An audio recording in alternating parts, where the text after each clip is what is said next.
G'day guys, Will here. I always love seeing other people's workshops, so I thought I'd give you a quick tour of ours.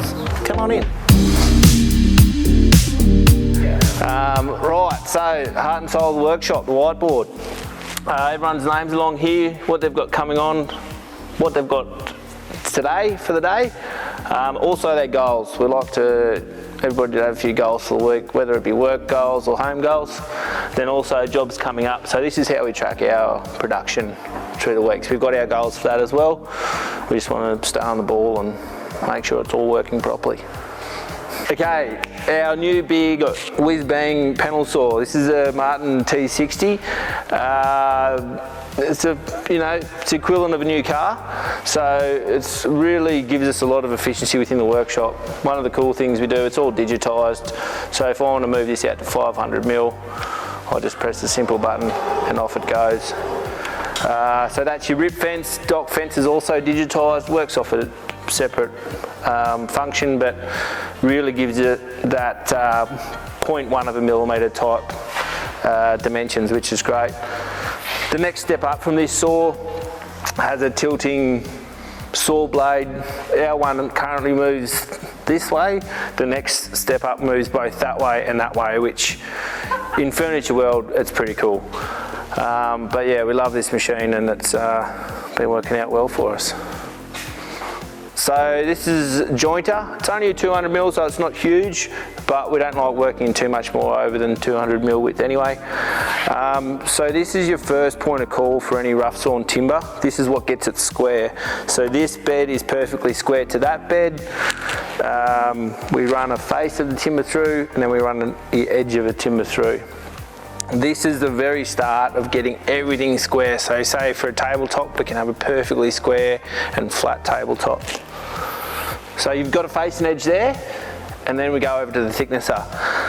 This has a spiral cutting head on the top.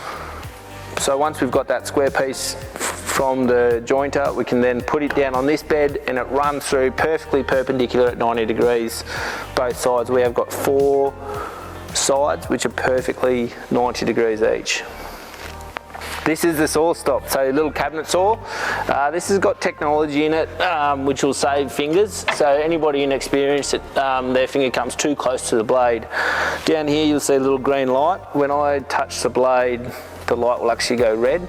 So if this saw was running like it is now, if this saw was running and your finger, hand, whatever comes into contact with it, there's actually a brake that gets exploded up into that blade and it sucks it down, and it's amazing technology and great for learners.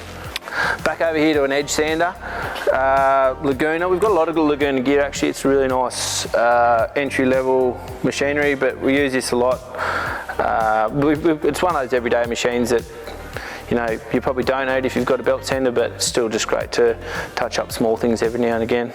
Now into our little wall of Festool. Festool is a brand of woodworking machinery that's just it really is good stuff. You can't knock it. So we run 3 of their sanders, Rotex, 5mm and a 3mm. So that's in your levels of finishing, and we use them all separately for different things, but just to get a high level of finish. We've got the 2 domino machines, the 700, which you use a lot for door making, and the 500, which it's actually cuts and mortars more or less, and then you've got your tenons to put in for all your joinery.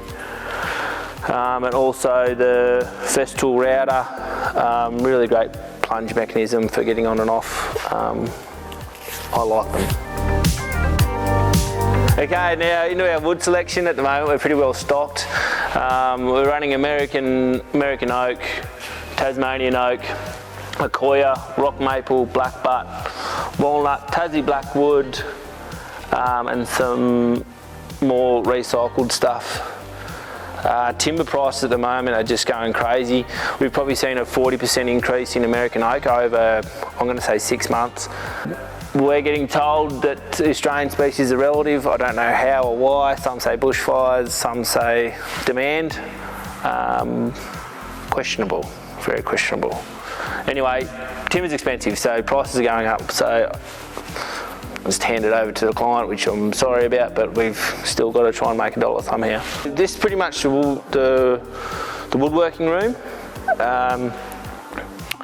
We run actually everything. We've got AEG, we've got Makita, we've got Milwahkee, so nothing's off limits to us. If it's got a battery and we can use it, we'll use it. I do have a soft spot for Makita, just saying. But through into the steel room. Steel room with heaps of woodwork in it. We're just doing a lot of timber work at the moment. Surround coffee table, some shelves, bench and a table at the back there. But this is all mainly set up for steelwork, so we do all our fabrication in here.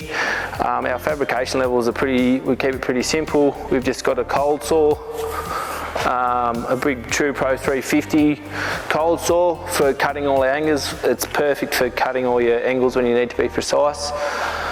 Very slow moving machine. That's the one that got my little thingy a couple of years ago. And then we just run a Lincoln 180 welder. We don't really generally do more than probably 5 to 10 mil steel thickness. So we probably could get a bigger welder, but we don't really see the need for it just yet. 3 grinders and combi clicks. I don't know if you've used combi clicks before, but they're a really amazing finishing thing. Look them up after this if you want, but we finish with a grinding disc, then a flap disc, and then we go to a thing called a combi click, which is really cool. Now this is part of our clamp selection. So we run everything from pipe clamps, sash clamps, and Bessie clamps. They've all got their pros and cons. I don't have a favourite. We use them all somehow, somewhere. They've got good times and bad times for all of them, I think. So fairly simple clamping process, but our main one is if you've got to clamp the shit out of it, then your timber's probably not straight. So ease off a bit and just have straight timber and you should be right. Hand trolleys, all the boys have got their own hand trolleys. Pretty much they've got all their own tools close by, so if they're working in one corner of the room, rather than having to go back to a central point all the time, probably increase the efficiency if they've got something right next to them where they're working, rather than having to walk 1,000 kilometres to get a pencil. Router table, but this is just a JessEm setup, so you actually run your router from underneath, e-stop here, and it's got a really nice raise and lower mechanism, so we can put any profile bit we need to in there. It's the smaller version of a spindle moulder really. We do a bit of profiling but not a whole lot, but very handy tool nonetheless. These are our plans. We run everything through, a little time sheet, who the job's for, what it's going, what our allocated time is, and what our time is actual. This is mainly just to go in on quoting, get our quoting right through the job, so we can, if we do make a mistake, we don't make the same mistake again, or just realise what our margins are in each job. So yeah, these are all the 3D printouts. We just use Google SketchUp for all designing and shop plans. And that's pretty much our workshop. So look, we go into heaps more detail, but roughly that's sort of where we're at. Hope you enjoyed following along. If you've got any questions, ask away.